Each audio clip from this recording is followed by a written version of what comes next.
Hey guys, welcome to the video today. In today's video, we are going to do a review and how to use the Dremel Plunge Router here. Really exciting. It's cool that they made this for the Dremel tool. I do have a part 1 to this video where I show how to assemble it and how to mount the Dremel, how to get it to the point where it's at right now, and we're almost ready to use it. I got a couple different bits that we're going to try out and review here. This is the 615 bit. This is like an edging bit, which we have in there right now. And then this is the 654 bit. This will cut a groove. So we're gonna put both of these to the test over there and show you how they work and give them a review of how well they did. One thing I want to say is before you ever use the plunge router or Dremel tool, make sure that you read the owner's manuals and understand them completely. And that way you know how to use them both safely and properly. You got one for the Dremel tool and one for the plunge router. Okay, so this is the Dremel owner's manual here, and it has the different bits listed in here and the speed settings for those bits, which is the RPM ranges for the bit you are using with the material you are working with. We can see here that we have both the 615 bit and the 654 bit listed, and it tells us if we are cutting or routing into soft or hard wood, what the RPM ranges for the different bits is. It's important to know what RPMs to set it at while you are using the different bits, so check it out. Okay, let's go ahead and head over to the project, and we are going to talk about safety first. When we're done talking about safety, we'll review the project and talk about what we're going to do, and then we'll go ahead and test the plunge router out. Okay, let's go ahead and head over there now. All right, so before we use the plunge router and Dremel, we want to make sure that we're wearing the proper safety equipment and we know how to handle the tool properly. So we want to make sure that we're wearing safety goggles to protect your eyes. While you're doing the routing, this is going to generate a bunch of dust that's going to come up into the air, and you don't want that getting into your eyes. You're also going to want to wear a good quality respirator or mask to protect your lungs. Same thing while you're doing the routing, that's going to generate a lot of dust into the air and you don't want to breathe that in.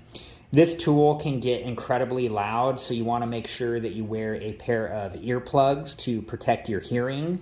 You want to make sure that you don't have any long sleeves or dangling clothing or dangling jewelry. If you have long hair, pull it back, make sure it's out of the way. You don't want anything that can get tangled up in the Dremel and plunge router here. That's incredibly dangerous. You also want to make sure you know where your hands are at all time. You don't ever want to put your hand in the cutting path of the Dremel tool. Both of your hands should be on the plunge router or the Dremel tool while you're using them, and you should know where they're at and keep them out of the way of the path of the router, or if you're using the Dremel, whatever you're cutting. Okay, so now let's go ahead and take a closer look at the project and what we're going to do here. All right, so we're going to do a couple different routing jobs here. The first one we're going to do is on the circle. This is going to be an inside job. We're going to do a rounded edge on it. So when we do this, we want to move the router in a clockwise direction. When we do it, we're going to do the same rounded edge on this outside edge here, like up through the corner and past it a little bit. And when we do that, we want to make sure we do it in a counterclockwise direction. And you can see that I've taken the edge guide off. For these two jobs, we don't need the edge guide. And then finally, I'll rearrange this piece of wood here, and we'll put the edge guide back on, and we will do a groove cut.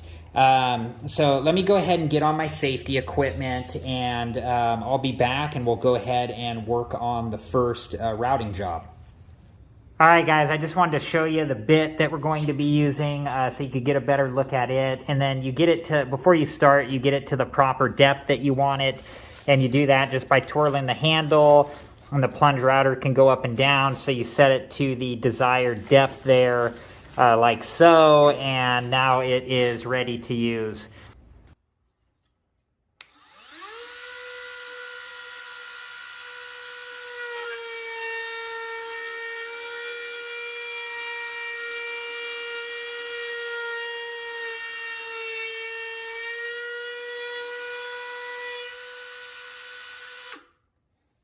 All right, guys, you can see that did a pretty good job there. I had it probably just slightly too recessed in. You can see a very slight lip, so it's not flush.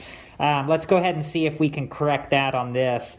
I'm gonna have to reposition this wood so I can work it, but I will I'll route along the edge here and then make that corner as well.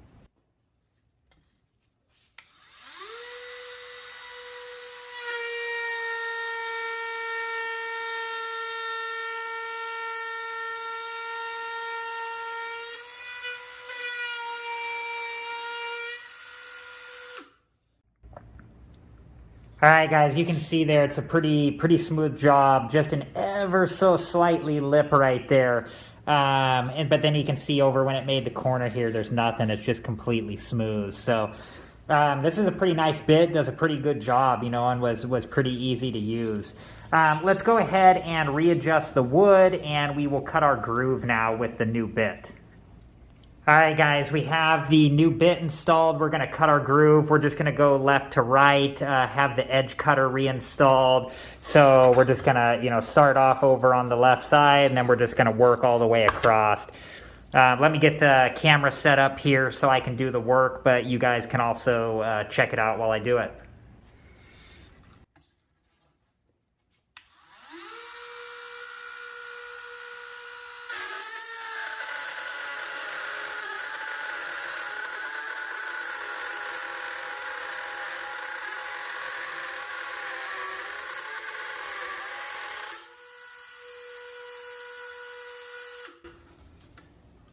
All right, guys, you can see that did a pretty good job there. Cut a pretty smooth groove in there. And, you know, a tip, if you need to cut a deep groove, just do it in a few passes. So do it at a shallower depth and then go back and put it down a little deeper and then go it again and again until you get it to where you want to be. If you do the deep cut right from the start, it's going to put a lot of stress on the Dremel, and, you know, you could have, you know, jagged cuts or burn marks or all that type of stuff. So just make multiple passes if you do have a deep groove that you're going to cut.